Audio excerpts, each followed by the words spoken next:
This podcast is made possible by you, the supporters of WPLN and WNXP, Nashville Public Radio. This is the Nashvillager Podcast.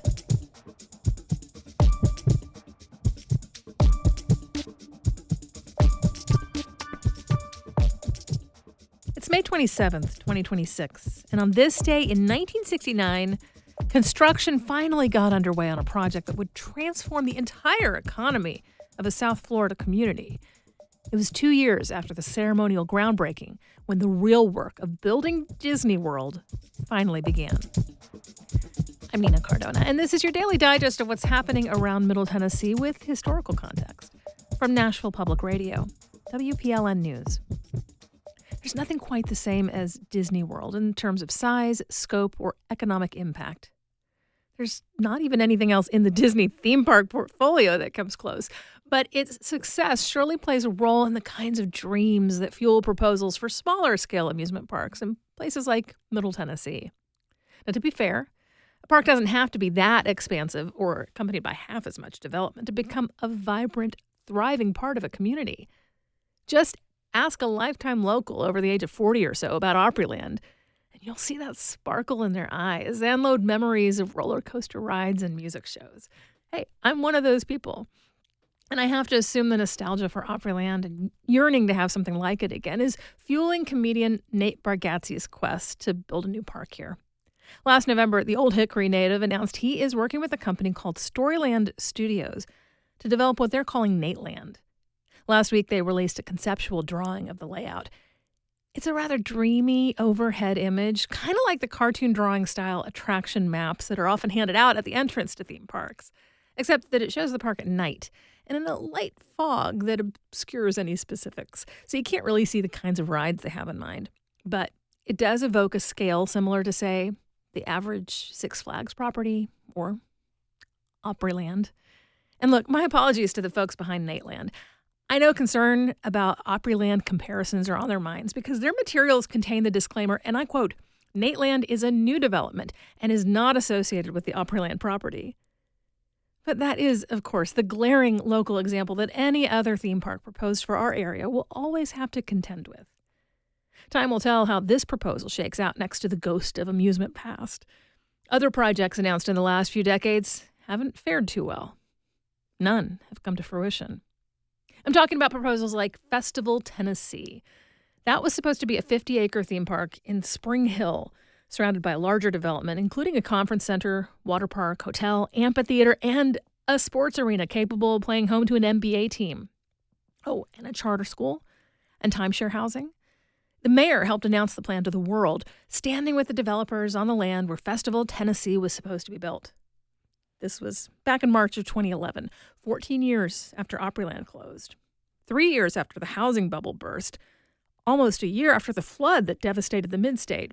Spring Hill hadn't quite started to boom like it is now.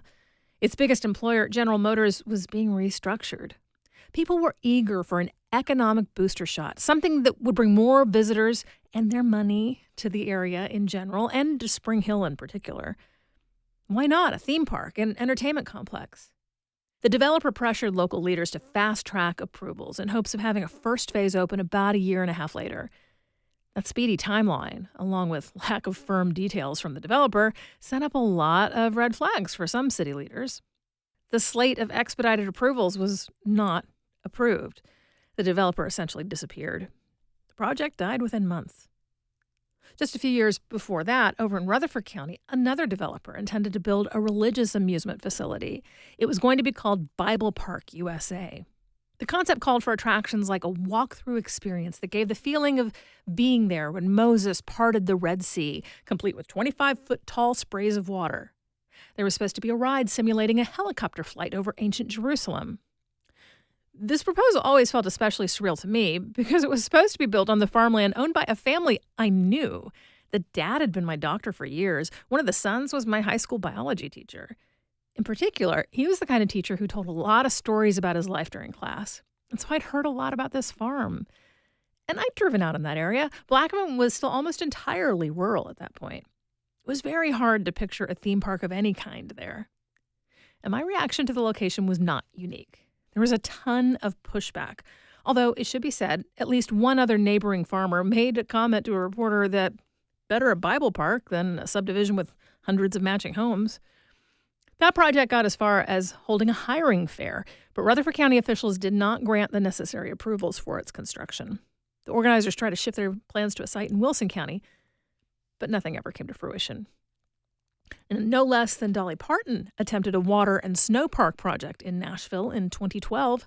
That was going to be the closest thing to an Opryland substitute that's ever been suggested, given that it was a partnership with Gaylord and was supposed to be built adjacent to the Opryland complex. And goodness knows, Dolly knows how to make an amusement park project work. Just look at Dollywood over in Pigeon Forge. But she pulled out of the plans for the Nashville park less than a year after it was announced.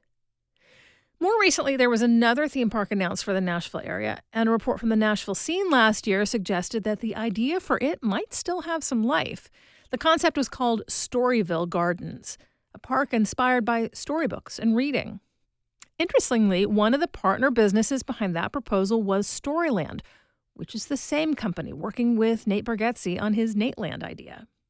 So, are there two parallel plans for theme parks involving the same company? Are those two ideas somehow being combined? Or is it all destined for the same fate as so many that have come before? In just a few minutes, this week's edition of What Wear Wednesday. That's coming up after the newscast.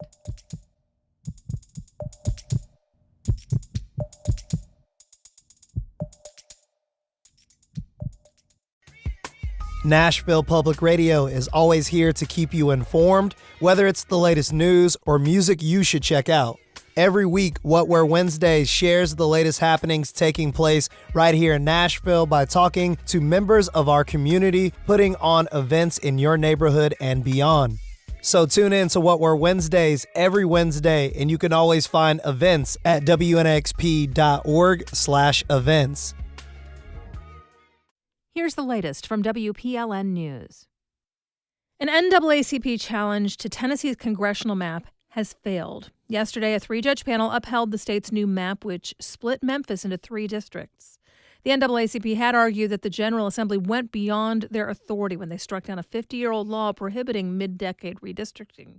The judges found that it was within their right, and that the NAACP had misread Governor Bill Lee's proclamation when he called the special session on redistricting. The ruling comes as a federal court in Alabama struck down that state's mid-decade redistricting effort, contending it intentionally discriminated based on race. The NAACP has a separate federal lawsuit that makes the same argument. That lawsuit is still ongoing and has been consolidated with 2 others in federal court.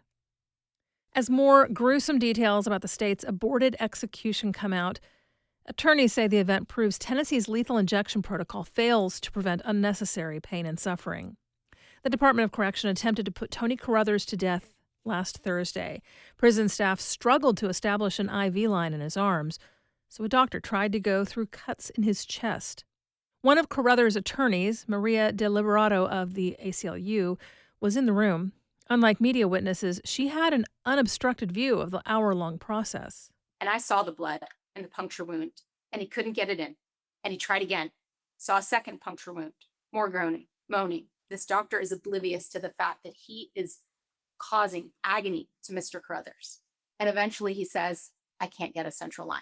She says the staff kept trying until a phone in the chamber rang and the warden called off further attempts.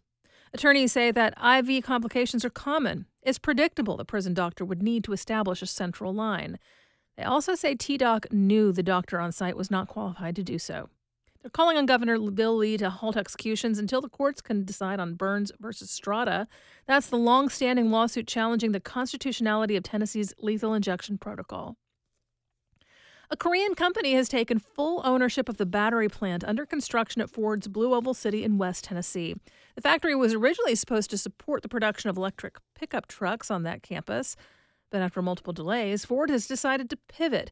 Once completed, the vehicle factory will make gas-powered trucks starting in 2029. The automaker's former partner, SK On, is pivoting too. Instead of making only EV batteries, SK On plans to make automotive and energy storage systems. The Tennessee Lookout reports the Korean firm expects to beat Ford to the finish line. Its production line is expected to be up and running in 2028. Mayor Freddie O'Connell's proposed city budget is stoking frustration amongst people in the entertainment industry because of something that was left out. Nashville's Entertainment Commission, which works to provide resources to creatives and recruit film, TV, and music projects for Nashville, had been searching for an executive director. The commission had been promised dollars for the position. But at a recent budget hearing, Masami Tyson, the mayor's chief of staff, said those dollars have been cut. Our budget is tight. And so there are some programs for which we wanted to fund, but were unable to, and that was one of them. The mayor's proposal is not yet final. On June 2nd, the Metro Council will hold its annual budget public hearing, and residents can voice what they would like to see funded in the budget. Typically, council members will then offer revised alternatives to the mayor's proposal. The council must agree on one by the end of June. Otherwise, the mayor's budget will take effect. If you have any questions for the mayor about his budget proposal, he'll be taking calls on our daily show at noon today, and that number is 615-760-2000. Alex Haley's Pulitzer Prize-winning book Roots will return to Knox County Schools libraries after it was removed earlier this month. Roots traces Haley's family lineage through the mid-Atlantic slave trade. It was removed following concerns of a passage depicting a rape scene. School officials determined the book violated the state's Age-Appropriate Materials Act. That prohibits school libraries from having access to books that depict sexually explicit content or excessive violence. In a memo obtained by WUOT News, Superintendent John Ricewick notes the initial decision to remove Roots from library shelves was, quote, no way a commentary on the historical, cultural, or literary value of the novel. The decision, which sparked national outrage, comes a few years after the book was listed as an official book of Tennessee. The Music City will take center stage for Japan. Team Japan is staying here for the duration of their run at the FIFA World Cup. They chose Nashville to be their base camp city, and arriving with the team in the next couple of weeks will be the Japanese press. 150 members of the Japanese media will be in Nashville covering the team. Some have already reached out to Japanese natives who live in Nashville, like Metro Council member Mina Johnson, who will take a TV crew to Broadway. She says there's a fascination with Nashville in Japan. They are so interested in Nashville because even in Japan, Nashville, they know it's a it city. So Really? They want to know, it's like, what is it cities about? More on the impact of the Japanese men's team stay here can be heard on our daily show. This is Nashville. A Middle Tennessee 8th grader is moving forward in the Scripps National Spelling Bee. Marion Jenkins attends Woodland Middle School in Williamson County. She's one of about 250 kids from across the country competing in the spelling bee, which kicked off in Washington, D.C. yesterday. She placed second in the Tennessee Titans Regional Spelling Bee in March, qualifying her for the national competition. Jenkins passed the first and second rounds of the competition yesterday. You'll find more news anytime at WPLN.org.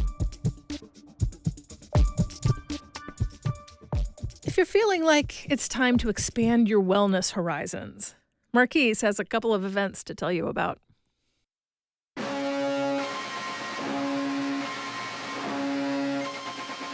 I'm Marquise Munson, here with another edition of Nashville Public Radio's What Were Wednesday, keeping you up to date with the happenings in Nashville this week. Starting tonight, R.M. Babu is at Babu Cafe, and Bleary performs at the Blue Room. At the same venue Friday, Nashville artist Caroline Carter holds an EP release show, and WNXP presents Echo and the Bunnymen at Brooklyn Bowl. On Saturday, Celebrate Music City is at Vinyl Tap, and Esencial is at the Blue Room. For more events, head over to WNXP.org/events.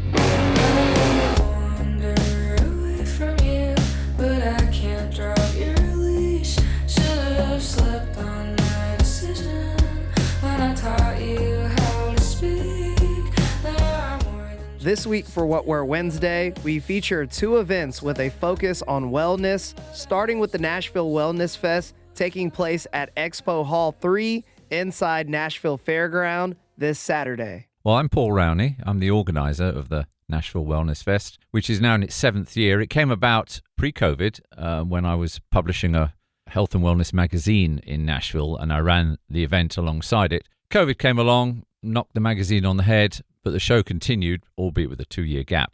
Nashville is a pretty well-known wellness and health care center anyway, but I think particularly at this over the last few years, it's quite obvious that people are concerned about their health and wellness, and probably about their mental health, particularly stress and anxiety and everything else that's going on. There's about 130 health and wellness vendors of all shapes and sizes, a lot of sort of functional, holistic and alternative therapists, chiropractors, acupuncturists, right the way through to dentists and the more traditional stuff. But there's a huge range. On top of that, we organise free yoga sessions. So there's 4 free yoga sessions that people can just turn up to with their own mats. And then we have some therapy demonstrations so people can actually get involved in watching, or we have like an acupuncture demonstration as well. So people can, these are all free once you've paid to get in. And then there's also free tasty food sampling where various people come along, local cooks and chefs, and hand out samples of their tasty food.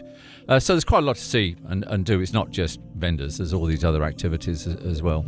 Everything that I need, time keeps on slipping like sand-proof glass. Why do I put myself last? The second wellness event is Touched by Sunfest, taking place this Sunday, with another event on June 7th at Music City Work Club. Hi, my name is Crystal Rose, and I am an artist, creator, and organizer of Touched by Sunfest. This is our 3rd year of Touched by Sun. It initially started because I just wanted to highlight the brilliance and the diversity of Black women in music across genres. And that really just came from my personal experience of people being interested about what I do, but automatically assuming that I created neo soul or jazz. And I was like, we do other things. So that's why I created the festival. And this year, I just really wanted to expand the vision a little bit to include not just the people that's creating the music, but the wellness of the artist. And so we're pairing live musical elements with somatic healing practices and art. I wanted to reimagine what wellness could look like. I feel like all of these things can live together for our well-being. The vendors are bringing clothes, they're herbalists. I'm really excited about Mia, who a lot of people know from the farmer's market, and she's going to have her blends out there and be talking about them, and people will be able to bring some home.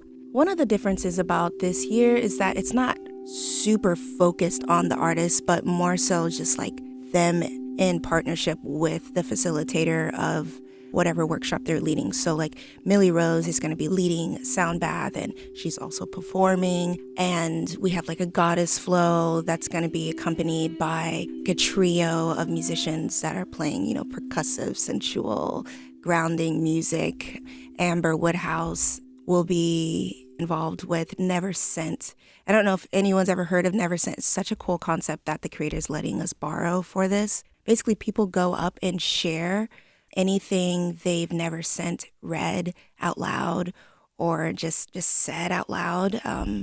And Simone Honey will be facilitating that workshop as well, because the things that people read, they'll feel the spectrum of emotions, deep sorrow and joy and grief and excitement, all those things. And then Amber will be like the punctuation on her instrument for that. So we're just trying to think of creative ways to tap into our well-being in a collective way, like with a group.